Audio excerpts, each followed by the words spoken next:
what's up, America? Countries that are proposing free trade deals with the United States. So all the liberals are going ape shit about the stock market, but a lot of people don't know that there are many giant nations, economically speaking, right now that are proposing free trade agreements with the United States. Others are proposing low trade, under 5% tariffs, which would be much better for the United States consumer and for that host country as well. So let's talk about the nations that are proposing free trade or super low trade with the United States. So you liberals can quit bitching about the stock market when it doesn't mean a fucking thing here in a couple of weeks. Except for all the money we'll be bringing in. So the country of Taiwan has proposed a zero tariff situation inspired by the US-Mexico-Canada agreement,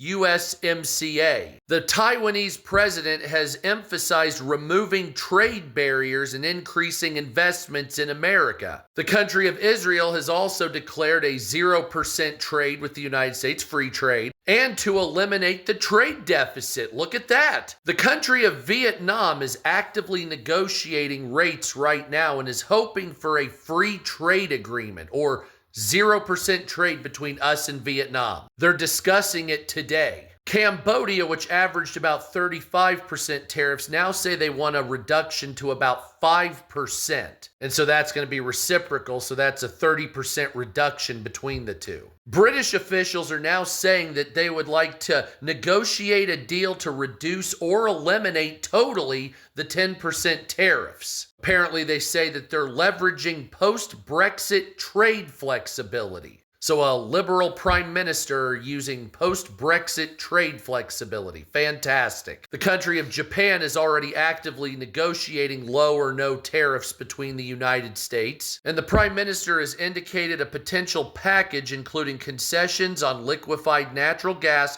cars, agriculture, and national security. The country of India is trying to renegotiate to much lower tariffs on farm imports and considering tax cuts on natural gas to secure a favorable trade deal with the United States, also lowering overall tariffs by up to 2/3 or more. Here's a weird one out of left field. The country of Zimbabwe is talking about dropping tariffs on American goods entirely. Now, I know it's Zimbabwe and they've been through economic turmoil because of a former dictator, but 0% tariffs, that's a good landscape to start some major business. Indonesia's prime minister is saying they're focusing on diplomacy and they want to talk about a willingness to negotiate a beneficial solution to both, including buying US-made components for national projects and going to low tariffs, approximately half or less of what we're seeing. Argentina is also saying they're talking about low or zero tariffs,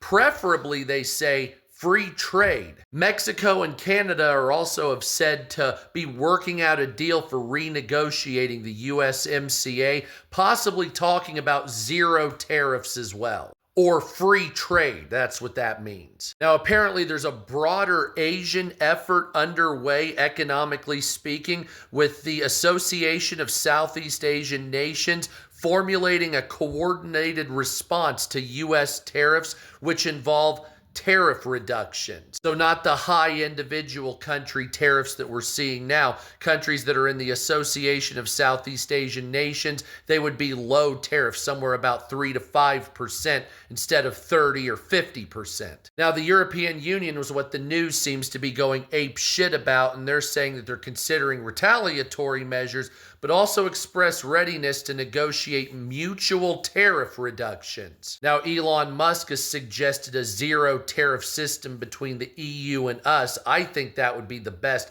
I highly doubt they'll be involved, but I could see tariffs eventually being about half of what they were before this started. So according to a couple of top economists, quote, "These developments reflect a mix of strategies. Some nations are offering immediate concessions like zero tariffs, while others are seeking negotiations to lower existing rates. Driven by the U.S. recent tariff announcements, this is causing nations to come to the table for renegotiation. China so far is the only one going into negative retaliatory measures, which signals they may not be willing to negotiate, but I think that'll change shortly. So top economists are saying this that's going on right now has the benefits of one, increased trade and economic growth in the United States or for the United States. They're saying that this would also increase and strengthen our supply chains